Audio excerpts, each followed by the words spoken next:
A beautiful follow-up to the daily word, beloved. That is God's message to you and I. We are so beautiful. Now, I will admit there's some days I get up and I'm not acting so beautiful. I know you don't believe that, but there are days that I am not so beautiful. So today we're going to talk a little bit about how we can measure that beauty. And if we don't find it so beautiful, what we can do to make that change. I'd like to use first a bit of scripture from the Sermon on the Mount, spoken by Jesus. This comes from Matthew 5:15 and 16. Beware of false prophets who come to you in sheep's clothing, but inwardly are wolves. You will know them by their fruits.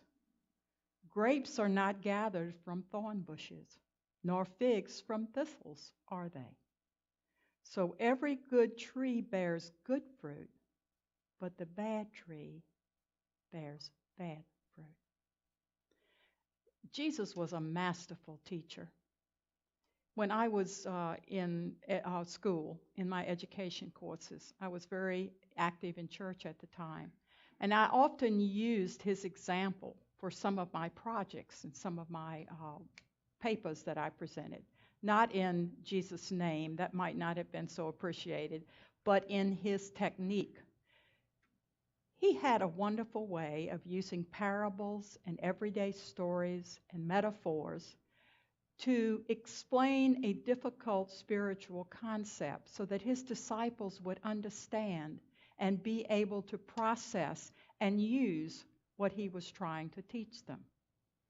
So he was talking about fruit. Well, now fruit is fruit, doesn't need a lot of explanation, although it has changed somewhat through the years with many of the hybrids and the scientific changes that have taken place in agriculture. But basically, fruit is fruit. But Jesus wasn't talking about apples and oranges and pears. Now, I'm going to be like Jesus this morning, and I'm going to use some props to teach you. And one of them is this. This is a fruit tree, by the way. In case you didn't recognize it, this is a fruit tree. Okay?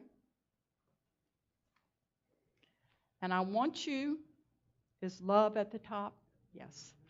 I want you to be able to project yourself into this tree. You there? If you need to raise your hands and wave and branches and pretend a little bit to get in the mode, you're welcome to do that. Thank you. That's good. You're welcome to do that. The disciples at first thought he was talking about the common fruits of the day. But he was not. And Paul gives us further explanation of what he was talking about in Galatians. Galatians 5:22 and 23 tells us, but the fruit of the Spirit is love, joy, peace, patience, kindness, goodness, faithfulness, gentleness, and self-control. So Jesus was trying to get the point across that fruit of the Spirit can be compared to the fruit on the tree, and a message can be gleaned from that to help you along your spiritual journey and in your spiritual growth. The disciples looked, of course, a bit perplexed at first. You can't eat love, you can't eat self-control, peace, joy. And so Jesus went on to talk to them and to explain further. Ye shall know them by their fruits. Now, you and I are constantly exposed to other people and their fruits. Look at our political system. Lots of polarization. Look at our churches. Many different doctrines and creeds. Look at our schools. Many different ways to teach. And each one, as a general rule, convinced that theirs is the right way.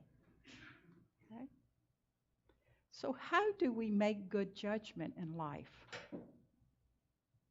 We do it by looking at the fruits that are the outcomes of political moves or educational moods or social moods. We look carefully and we determine what is being indicated, what is truly behind all of the activity and actions. So let's take a look at a moment at these fruits of the Spirit. Now, if I see you in the grocery store and you are walking down the aisles and you're singing to yourself and you've got a little bebop in your step, real often they'll play music and it's very hard to keep your body still. That is if you have joy in your life and joy in your heart. Then you will see that. But then again, you may see a scowl. Or I was in a grocery store the other day, and everybody in every aisle was in the center of the aisle. Totally oblivious to Peggy White trying to get through. Okay? I did not show a lot of joy at that moment. I should know better. Because I know what true fruit of the Spirit is. Joy is appreciating each moment and each person we meet in that moment, and being able to understand why somebody may be doing what they're doing. Not that they are always right, but my fruit, my spirit, is judged by my activity, not by someone else's. You've got a family dispute, some siblings that are not getting along. You're having Thanksgiving dinner. You come in and you can feel the tension in the air. Can you become an instrument of peace at that moment? Even if you have a, quote, side that you're more prone or drawn to than the other? As a true spiritual being, do you become the peacemaker at that point? Do you show appreciation for both parties? And if necessary, have a comforting word, have a peace-giving solution? Or do you join sides and it becomes a family brawl before the dinner is over? What are the fruits of your labor? Kindness. As I walked in this morning and saw all the gifts coming in for the 2 graduates, my heart was so warmed. You don't know these 2 girls. You don't know their background. And yet your hearts were open to give and to support. So much kindness. I see it the way you greet each other when you come in on Sunday morning. I see it in your hugs with Barbara and the smiles that come forth from you. Those fruits are fruits of kindness. Oh my. Oh my, oh my. I started not to put that one up, but that wouldn't have been good fruits of my labor. Patience. What I pray for the most. What does your patience on your fruit tree look like? Is it constantly on? Regardless of what's happening, just like that grocery store situation. Or just like this morning, I was sitting there very, very impatient because I wanted everything to go right. And was it? Of course not. It's church. Peggy, be realistic.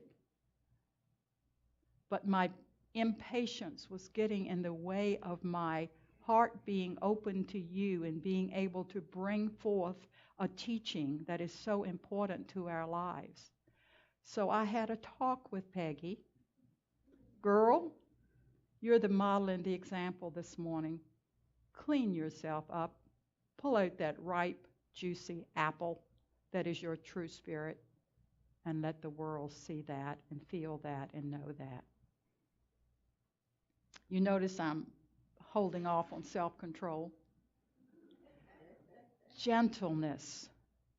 When a person walks into a room, you can feel when they have a gentle spirit, can you not? Pat, I'm going to pick on you. Pat Dotson is that kind of person. When she walks in, you almost feel like you want to get under her arm and just hug. And just be warm and gracious and hug. Because she's got that gentleness that emanates from her. And there's Ronnie pointing at himself, which I'm ignoring completely. Gentleness. Something we should spend time. Elsie is that way, has a gentle spirit, and you can feel it. Something that I work on in my own spiritual growth, because I'm always so focused and busy doing things. I need to stop. Be gentle with myself first, and that's where it starts. And then that gentleness can be felt outwardly. Faithfulness. Faithfulness is so important. Because if you're faithful, these things come easily. If you're faithful, you always know from whence cometh your hope, your peace, your gentleness, your spiritual essence. You always know when your faith is on, turned on, buzzed up, and ready to go.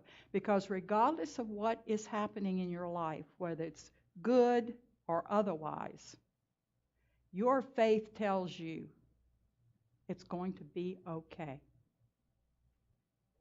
This too shall pass has long been a motto in my life. Because life is life is life. There are going to be hills and valleys. There just are going to be. But if we have that steadfast faith, that knowing that there is a God, there is a spirit of love and goodness that is constant and that is always there, then faith is our number one key. Now let's see. Self-control. That's a good one, isn't it? What is self-control? Self-control is exactly what I was speaking of a moment ago, because I was nervous because I was going to speak today, and there's a lot of activity happening today, and I wanted to all go well. I was uptight. Peggy, exercise a little self-control. You know these people. They're loving and accepting, warm and gracious. What better place to be? Who better than to be speaking to? Relax. Control your emotions. You are God's beloved child. You just read that, Peggy, a few moments ago in preparation. Just chill. Keep that fruit of your labor healthy and strong. You noticed I left this one for last. I was making sure. And there's a reason. It's at the top, and it's a reason that Paul used it as the number one in the list of fruits of your labor, spiritual fruits. And that is love. Our own Charles Fillmore, our co-founder, described love or defined it as that harmonizing force. Think about that word harmonizing. What is harmony? It's one of my favorite words. For me, it means that all is right in the world, that there is peace and goodness and love. There is harmony. I have lived much of my life to establish harmony. In fact, if you were to walk in my home, it's very harmonizing, except for the cats. They don't go along with the story, but otherwise, the colors are harmonizing. The music I listen to is harmonizing. The decorations are harmonizing. When I walk in, there's a sense of peace that settles on me. Love is that way. But let's talk about love a little bit. There are many kinds of love. Which one are we speaking of? It's not the one with a lot of conditions. Think about how difficult, for a moment, unconditional love is. I think it's very, very difficult. We have a child. a child who goes astray, who through all the teachings, all the time we've invested in teaching them the right way, goes right out and does something that embarrasses you, the family, may cause them great harm, and all that effort you've put into it, and you are angry. That love had conditions. I'm not saying you can possibly, as a human being, not have a response to a child, your flesh and blood, who's gotten into trouble. But always, that bottom foundation of parenthood is there, and it never leaves the child's life. I mean, they may need a good lecture. I'm not saying you shouldn't explain to them that they've done wrong, but you never excuse them from your life for whatever reason. This is the kind of love that bears the greatest fruits of all. So how do you know when someone is truly demonstrating the fruits of labor, or whether they are a false prophet? Let's look at someone who gives generously. Okay? We may not always be able to tell, but why are they giving so generously? Is it because others know and that makes them feel good? Or is it because they are so grateful and so loving that they want to give as much as they can possibly give in time, talent, or treasure? A political party. How can you determine the legitimacy of their fruits, what they are putting out? It takes a lot of discernment, a lot of study. And bottom line, does anyone have all the truth? Is anyone's way the right way? How do we, as truth seekers, determine who is the false prophet and who is not? For me, it's pretty easy because I look at the teachings of Jesus, our way shower. And if we look at the way he dealt with people, how equality was a primary characteristic of his character. Look at the people he approached, talked to, that others would not have even touched or passed by on the same road. That's how we discern the false prophet. That's how we discern that the fruit is good fruit. How do we develop these fruits? It's a tall prescription, is it not? Well, it happens by nurturing the tree it grows on. So how do you nurture that tree? How do you make sure it's not going to produce bad fruit? Well, we have the answers in unity, of course. Prayer, meditation, study, coming to classes. When you are involved in those activities, you are watering this tree, you are fertilizing this tree. When you give it the sunlight of learning, when you give it the fertilizer of strong messages, when you buy the best grow light in town, investing your money, you are guaranteeing that these fruits are going to be fruits of the soul, fruits of goodness, fruits of truth. And what could they be, though? There were some truths I wrote down that I've seen on a few trees. Oh, there they are. One was greed. Oh, my. One was jealousy. Another was anger. Another was strife. Another was envy. Have you seen trees like that? And it's so sad. Such a waste. Fruit that cannot be digested and eaten by others but to be avoided and to be shunned. What are going to be your fruits? Think about your tree for a few moments. Is it leaning a little sideways? Does it have a few brown leaves on it? Is it dead? As we step forward into this coming week, I want you to think about that. That when you walk in unity on Sunday morning, are your branches outstretched? Are they green? Are they giving off light and love? Are they showing goodness and patience and love and peace and joy and faith and kindness and gentleness? That is our goal as truth seekers, as people who want to change things. I've been so excited these last few weeks at the changes I am seeing in our nation, in our world. When I attended, and I think I may have mentioned this before, one of our unity conventions several years ago, they talked about the shift that was occurring, the shift in consciousness.